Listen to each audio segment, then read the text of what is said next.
It's a question every single one of us who's ever loved a pet has asked ourselves, probably in a quiet moment. What happens when they're gone? Today, we're going to dive into that very question, looking at the spiritual, the personal, and even the scientific side of losing a pet and the incredible signs that just might leave behind for us. Welcome to The Explainer. We're starting with this account because, wow, it just captures the raw, universal wound of losing an animal, doesn't it? That feeling of total blackness, of just complete despair.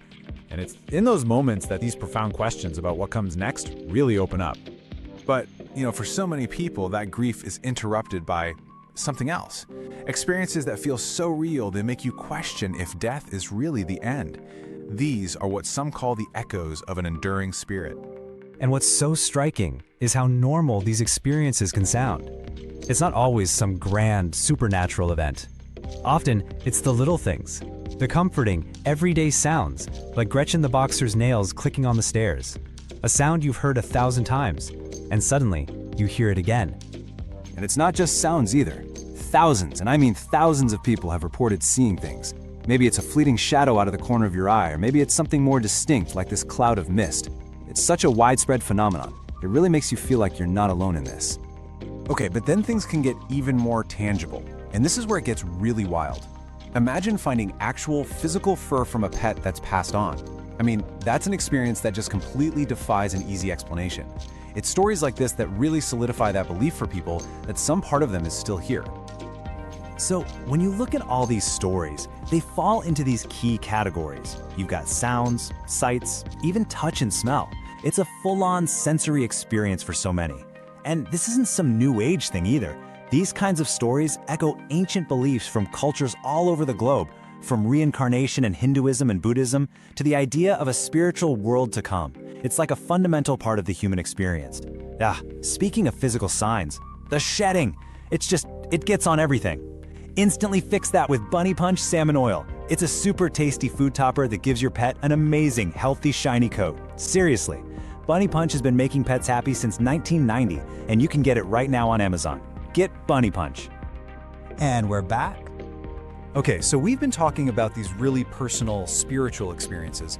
Now, I want us to do a complete 180 and look at a totally different way of thinking about animals, a philosophical view that has had a huge impact on our world.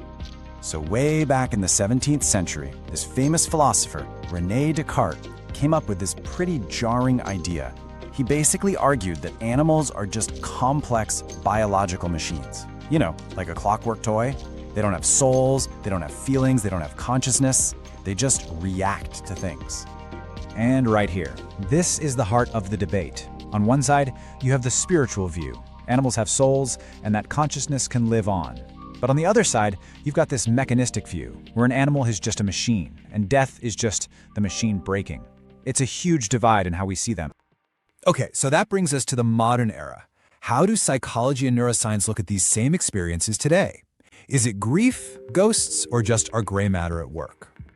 Well, let's really look at this story for a second. This is incredible. You have two different people hearing the exact same, very specific sound at the same time. For them in that moment, that experience was absolutely undeniably real. And of course, your first thought is that this has to be a sign, right? It feels like clear proof that their companion is still around, just letting them know, hey, I'm okay. But there is another explanation. Psychology tells us that our brains can do some pretty incredible things, especially when we're dealing with intense grief. The brain is literally searching for comfort, and it can create perceptions, sights, sounds that feel completely real. And when two people are sharing that same deep loss and expectation, well, sometimes it can experience the same hallucination. It's a powerful coping mechanism. So, where does this all leave us? Are these encounters real spiritual visits from beyond? Or are they just powerful projections from our own grieving minds trying to heal? Maybe we're asking the wrong question. There's a veterinarian, Dr. Michael Fox, who's collected thousands of these stories, and he suggests that maybe the how it happens is way less important than the why. He points out that every single one of these accounts, no matter the details, has one thing in common: a powerful, unifying force we call love. I love this quote because it really seems to bridge that gap between science and spirit. Think about it. Whether it's a soul reaching out or a psychological projection from our own mind, both of those things come from the exact same place. A bond of love so strong it seems to bend the rules of reality. And this beautiful idea has been with us for a long time. This quote from Coleridge perfectly captures it. It suggests that the love we feel for all creatures, great and small, isn't just a simple emotion.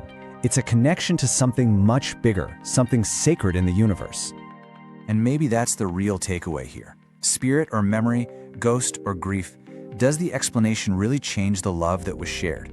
In the end, these experiences are a powerful testament to a connection so profound that it simply refuses to be contained by the finality of death.